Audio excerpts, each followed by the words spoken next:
Welcome to Creative Conversations with Center Resource. Today we are talking about business of the arts. Hi, this is Terry, and today we're going to discuss the business of arts and program development and how that applies to us individually as artists. First, I'd like to just explain what program development is. And program development is comprised of a collective set of actions that build a vision from the ground up. When you apply this to the principles of business practice, there are various tools and techniques that build and map your business model. And although the same principles apply to business of the arts, the creative process is always at its core. So we as artists are going to discuss the business aspect, but the program development aspect of it and how that relates to our individual creative process as business/artist. I'll start. With me, it's a little different because my background is business and art. And in the past, it has also been business and or art. I'm trying to bring that together because of the uprising creative economy and how it's coming into the forefront of economics in our country. And it's a passion of mine. I'm a musician, a singer, songwriter, and storyteller. And so my business model begins with my imagination and writing a song. There are different techniques of doing that or telling a story.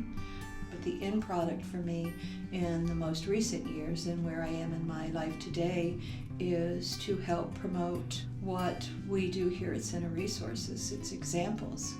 So it's twofold for me. Number one, it's standard business practice that I'm applying from my business background and education on business practice, but it also feeds my passion and keeps it alive. So it's just a great combination for me at this time in my life to be able to have both of those activities in my life, balancing the scales for me.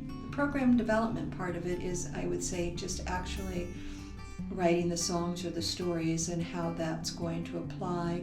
Most recently, because it's Center Resource, we do a lot of videos, and program development is the basis of what we do. So the videos that I have been designing and creating according to songs and bringing in local artistry really is geared towards promoting Center Resource as a consulting practice that supports the arts. Both of my worlds have come together. There is no more and or, it is just an and.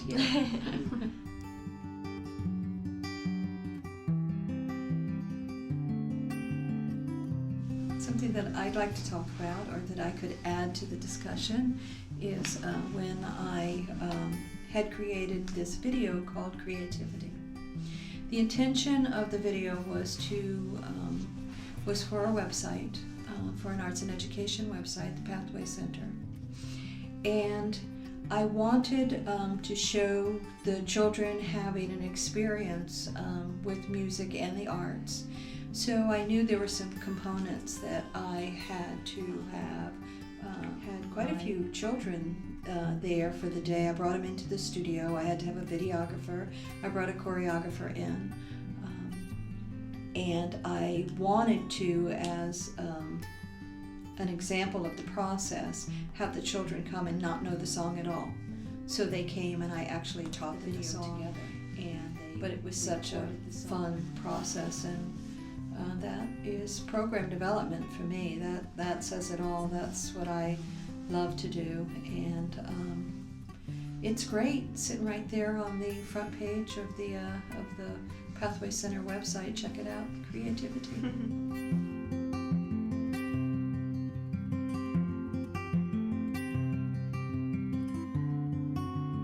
So for my illustration work, the program development really depends on what the client is asking for, but I generally follow the same steps for each project. So if a client contacts me, usually through email, with an illustration concept that they want me to illustrate, sometimes they want just a single image for a story, or they want a character design, or I get a lot of requests to do portraits. The first thing I need to know is what exactly they want and when they need it by, so I can decide if I'm gonna have enough time to get it done. And I ask them what their budget is for the project. We can adjust to fit their budget a little bit, like I can make the illustration smaller, or we can extend the due date, or we can make adjustments to kind of make it work for them. And at that point I kind of decide if it's a project that I am gonna accept and I'm gonna do.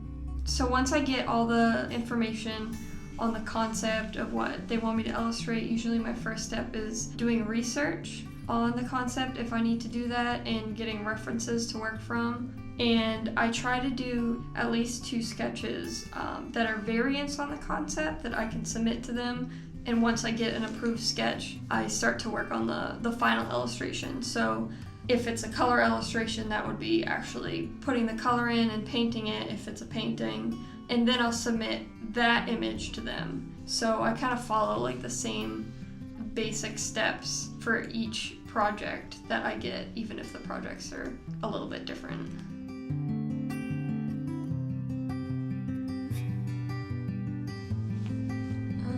Well, I guess an example for me would be when I was still in school. A former teacher of mine from high school asked me to, she was writing a book and she asked me to do illustrations for the book, and she found out about my art because 6 or 7 small black and white illustrations for they were chapter head illustrations, so they would go at the beginning of each chapter under the chapter title on the website. But I mean, we went through the whole process that I discussed earlier about, discussing the concept and coming up with, getting the references and coming up with sketches and getting the sketches approved. It was a really good experience. And then discussing. It made it easier that I knew her personally, because it was I think that was actually the first time I'd ever done work like that for somebody. And since then I've gotten more work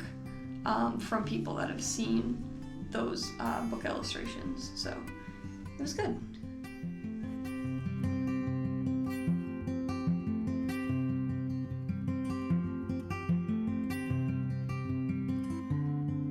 Yeah, I think coming at it either from a sound or a video perspective, I mean, if we're talking about in terms of program development, I'll use running sound for an event as an example. I meet with the client, figure out what the event is, and what their vision for the event is, figure out what kind of budget it is, whether it's just a spoken word, whether it's a full band, and then obviously, after you get that information, the next step is to do some research about what gear fits into that budget. Do they need lighting design? Do we need to hire extra stagehands? So, I'm running sound for an event at the Old South Church in Boston this weekend, and, they would give me a budget. I would go get quotes on different PA systems and mixers for the event. I look at the size of the event, how many people are going to be in the room, how reflective is the room, how much wattage do we need in our PA system to fully cover the room in sound. You do some research, I choose the right gear, and then I go to the space, I look at the reflective surfaces, see where the audience is going to be, where the stage is going to be, figure out the correct speaker placement, correct microphone placement, where the mix position is going to be, and then you just obviously go in, set up the event, run the event. And for video, I would, essentially do something similar, meet with the client, figure out the vision for the video, figure out the budget, what type of shots they're gonna need, what type of project they're trying to do, whether we need a green screen, whether we need a lighting rig. And then you go to the space, scout out topics and places for B-roll footage, and then you execute the project. That's kind of how I would relate program development to my freelance artistic business ventures. You go in, you figure out what the client wants, and you help them develop their event or their product from the ground up.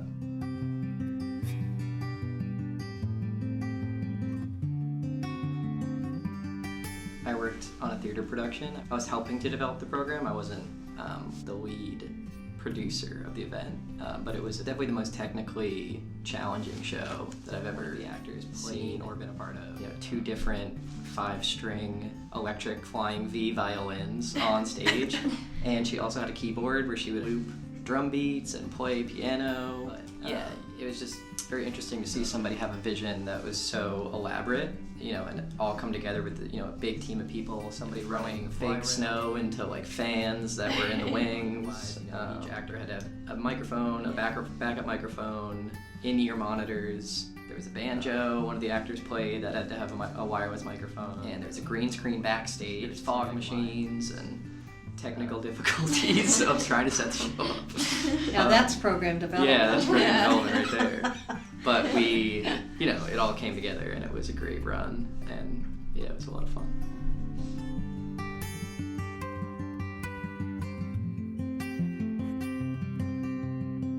Yeah, in my case, since I do trade shows, or more commonly, I guess, known in my field is a convention, instead of client-based, really, it's based on the entire collective mind of the attendants at the convention. So you have to kind of prepare things that you want to sell that could really sell to a wide range of audiences. And I know we've talked a lot about budget, because budget's a big part of program development. Instead of having a budget for a client, mine would really be for myself. For these conventions, usually, there's a cost for the table that you're going to be sitting at. And then there's the cost of travel and airfare and cost of making prints and other materials and things you're going to sell. And you have to think about that when you're pricing your items to make sure that, your time and effort's worth it. When you're at the show, I know marketing is a little bit a part of it, but it's just the way you set up your items to be seen by the crowd there, and it's also a really good place for networking with other artists as well.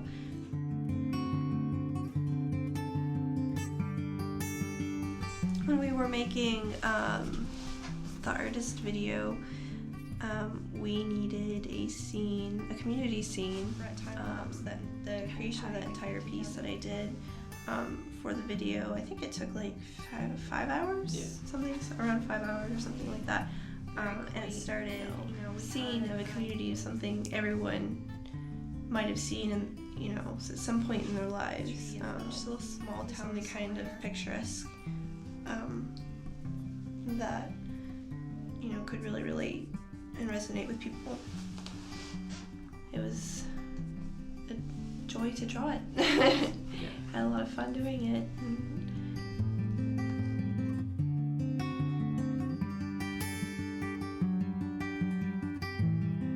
We could talk about what we do program development here at Center Resource.